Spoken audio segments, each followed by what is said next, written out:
quite a few people on the channel own Rossi pump action 22s to ask me what my opinion was about them.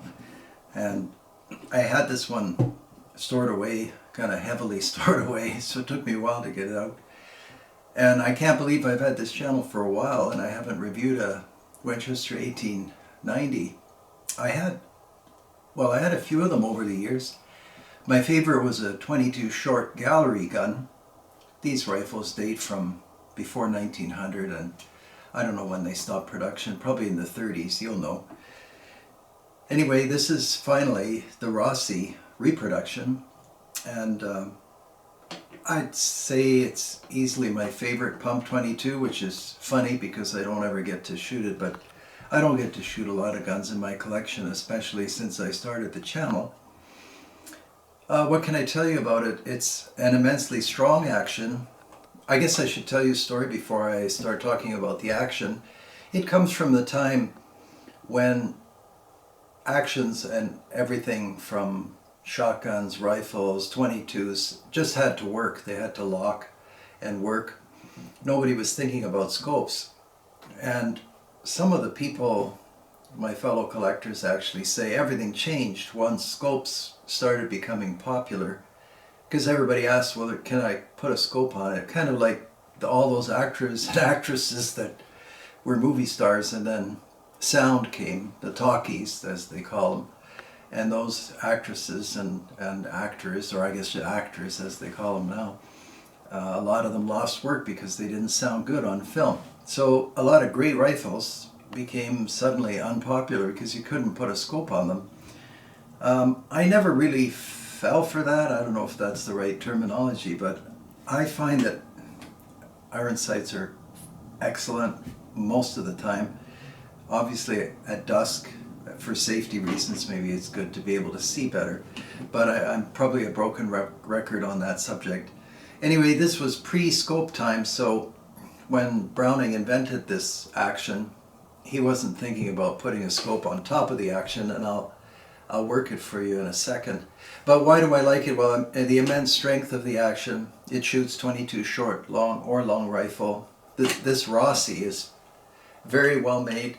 I've never had any problem. In fact, I kind of have an improvised range for the channel, and I took 6 shots or whatever before filming, and it's dead on, as it was last time I took it out.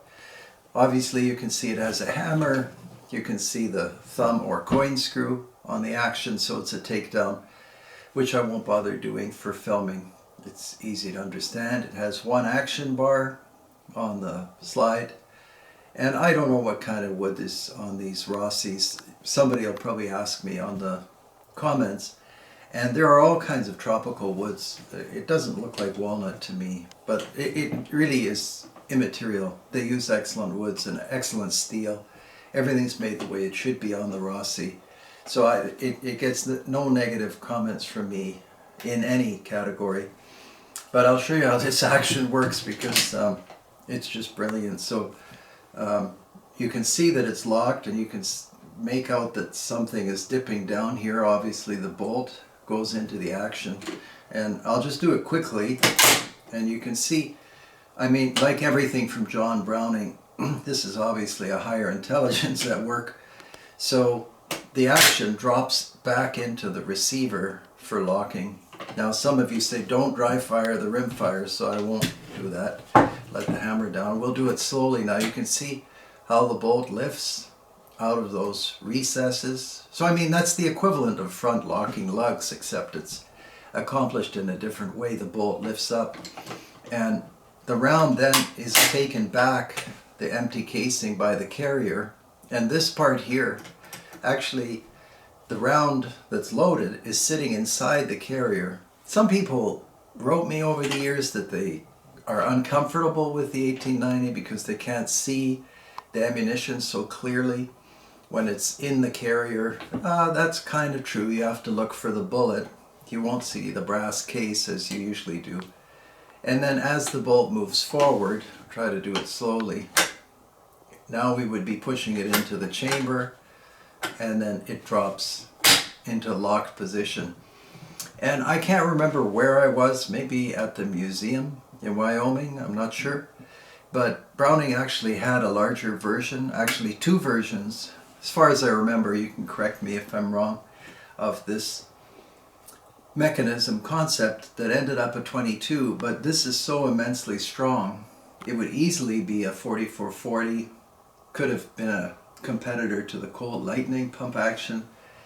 And I think, if I'm not wrong, either at the museum or somewhere else, I saw a still longer action.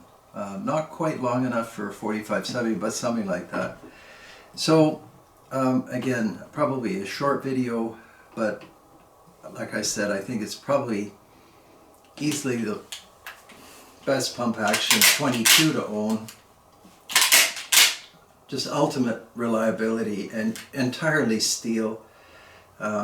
I had quite a few people writing me about different 22s, and without naming manufacturers, if you don't know if the action is steel or not and they say it's brass or something else like this, a lot of them are quite clever with coatings and platings. Just take a magnet and then you find out whether it's steel or not, and a magnet sticks to anything on this except maybe the butt plate, which is a plastic of some kind, which is totally fine.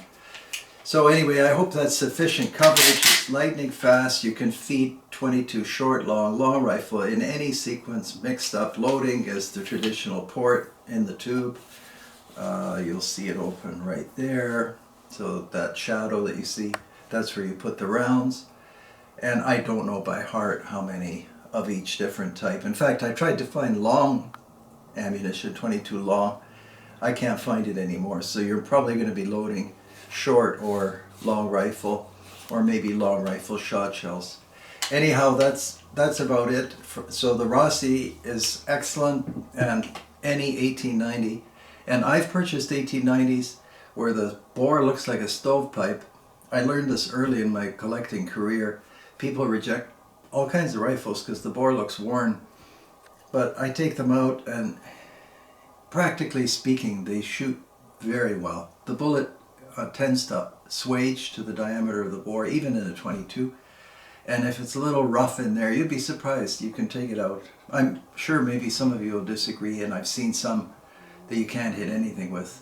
Also on the table, just from the time that the 1890 would have been around, I put a Stevens favorite. This one's in 25. Someone was asking whether I ever talked about a rolling block, and this looks like a falling block, but it's more of a rolling block. But we'll look at it more, and then we'll also look at the Martini. Some people call it the Cadet Action. This is by BSA, a fantastic rifle. We'll look at that again. And then this is the baby action kind of, and this is the full-size action. I think this is a Wesley Richards or an Army Navy. It's in 303, and you can see it has the African Express sights, some engraving, just a magnificent rifle. And for all its age, the rifling is actually still great, Henry rifling. Anyhow, thank you very much for watching as always, and please subscribe on Patreon. There are a lot of good videos on there, and also Instagram, and you know my closing. Thank you very much for supporting this channel and all your kind words, and we'll see you on the next video. Take care out there.